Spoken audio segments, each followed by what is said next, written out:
Welcome back everybody to another MOTOBOB video here at EICMA in Milan, the biggest and best motorcycle show in the world, and we're at KTM again for a look at this, the new 390 Adventure R. Now there is already of course a 390 Adventure, but it's got to be said, while it does have a little bit of off-road ability, it is predominantly still a road bike. It's based upon the 390 Duke, it's ever so slightly jacked up, but it doesn't really have that sort of hardcore off-road capability that some people might like. So is this the solution to the problem? Well, let's go through all of the details with everything that you need to know. Naturally, being a 390, it gets their liquid-cooled single-cylinder 390 engine that you will find in the 390 Adventure, the 390 Duke and other bikes like that. And it's an A2 compatible bike, so it makes 44 horsepower peak at 8,500 RPM and 37 Newton meters of peak torque at 6,500 RPM. So look, not expecting any big changes to that part of this bike, but it is already a very good engine. It's quite lively and playful, which you'd expect from a KTM, but maybe the entertainment goes beyond what you might expect for those performance figures,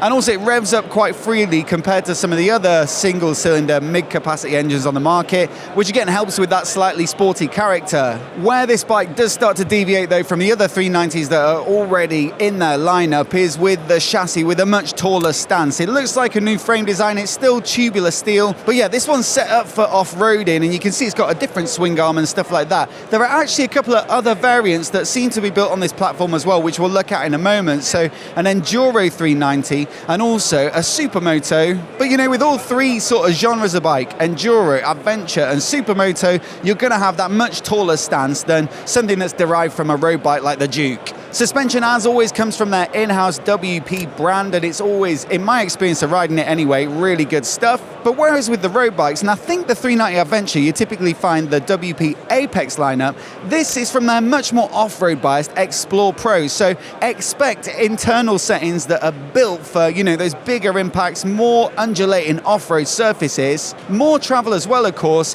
and they look to be fully adjustable, which is pretty much always the case with WP stuff on KTM bikes. Now, another deviation from the 390 Adventure is the fact that this gets proper off-road wheel sizes. So you still get, I think on the base 390 Adventure, cast wheels with a 19 front. So, you know, slightly oversized, but still predominantly a road bike. Whereas this gets the spokes as standard. You normally have to pay extra for those on the 390 Adventure, and they're proper big. So a 21-inch front, 18 rear, not really caring too much about the on-road stuff, but really biasing it towards rolling smoother over obstacles and rough surfaces. This particular bike that's on the stand here as well is shod with some METZELER, knobbly-ish, semi-enduro looking tyres, or maybe Adventure tyres. They say Enduro Trail Plus, and that is, I think, one of the big benefits of those bigger wheel sizes is that if you are taking the off-road side of things a little more seriously, you're going to find a wider selection of more aggressive, grippy tyres. Braking comes from Bybre, and they haven't really gone so aggressive with the brakes here. So whereas on road-focused bikes, you might still find a radially mounted 4-piston front caliper, even on a bike of this sort of performance, this gets a 2-pot up front, single piston brake at the rear, axially mounted as well, and what looks like a 1-pot at the rear. And so probably this is designed for off-roading where you need a little bit more progression in the braking. It needs to come on a little more gently in order to find grip on loose surfaces. I think also, you know, you're going to be looking at a bike that ergonomically is quite a bit taller than the 390 Adventure. That bike is already 855 seat height, and although we don't have the full specs for this bike yet, and I'm not quite able to sit on it, you can tell from just looking at it that it's probably more in that kind of 875mm range like you'd find with something like a Tenere 700.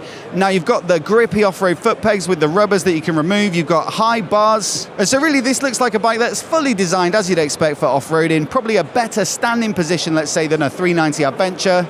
And so it should suit the intended purpose of the rest of the chassis really quite nicely. Thing is though as well, the windscreen being a bit rally style looks quite big compared to the 390 Adventure, which is a little bit stubby, and so maybe even you might get a little bit better wind protection on this R model. Now look, as for the technology package, well, we're sitting on the Supermoto version here, and you can see with the Bob Cam that it gets quite a modest sized dash here. There's new switchgear with a little bit of a directional joystick to control the menus over here.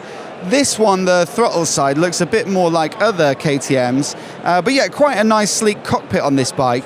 Thing is, though, it seems like they're going to mix up the tech packages on these bikes because the Adventure R gets that bigger 5-inch, I think, colour TFT that you'll see on the 390 Adventure, the regular model. And so, yeah, it feels like this suits this style of bike a little bit better, whereas you might want a bit more screen space on something that is built for, I guess, a little bit of adventure touring. Nice little USB port on the side of the dash there, so if you want to put your phone on the bars, you can obviously keep it juiced up. And through this, I'd fully expect to get, with the ride-by-wire throttle, a whole bunch of rider modes that you can control through the switchgear and dash.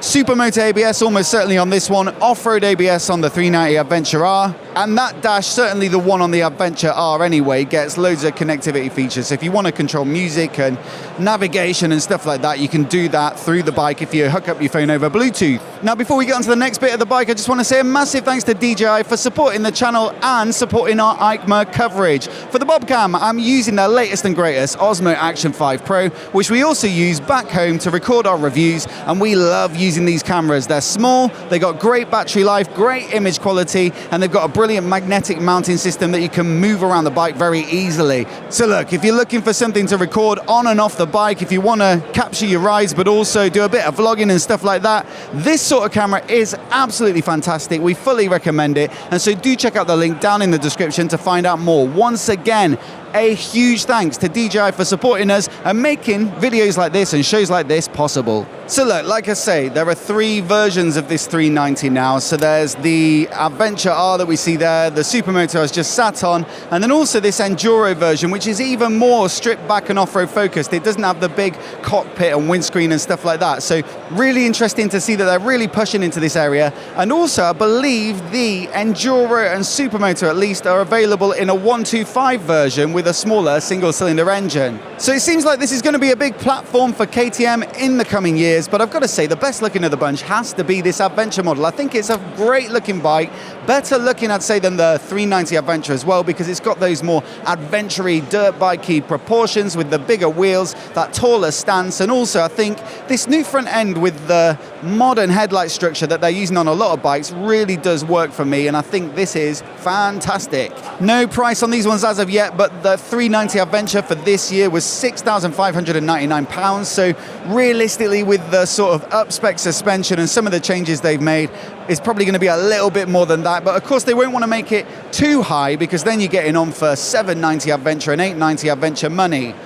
Hopefully in the sort of 7 to 8 grand range would make it pretty appealing. But look, let's wrap up with some scores specifically for this Adventure R. I'm going to give this one a predicted 4 out of 5 stars for performance because it really does look like it'll do the job in terms of off-roading. A very off-road bias spec, and also it looks like it's going to be nice and light and easy to manage, and that'll give it a big advantage over some of the bigger adventure bikes. Also such a big step up from what you see on the 390 Adventure. 4 out of 5 as well, I'd say, for tech and features. They always give it all the appropriate off-road riding modes. You've got that dash as well, and also stuff like the suspension is going to be second to none. And I'd say 3 out of 5 on looks. I think it does the sort of middleweight adventure bike thing really well, and it's definitely more visually appealing to me than the 390 Adventure, but still, you know, it's not necessarily an item of extreme beauty. And then we'll go 3 on 5 for affordability. We got no price yet, but I don't expect this one to be, you know, over 10 grand, so it should be an adventure bike that is going to be a little bit more probably than something like a CF Moto 450, but still isn't astronomical in terms of pricing. That makes it a 14, you know, which puts it in the middle of the pack of the other bikes that we've looked at so far. As always, I'd love to know what you think of it, so do let me know down in the comments below, and also we'll put our EICMA playlist on the screen now so you can check it out and see all the videos that we've uploaded so far. Do hit subscribe as well if you want to see each of the videos as soon as they go live. We've still got plenty to come, and massive thanks for watching this one, and we'll see you in the next one.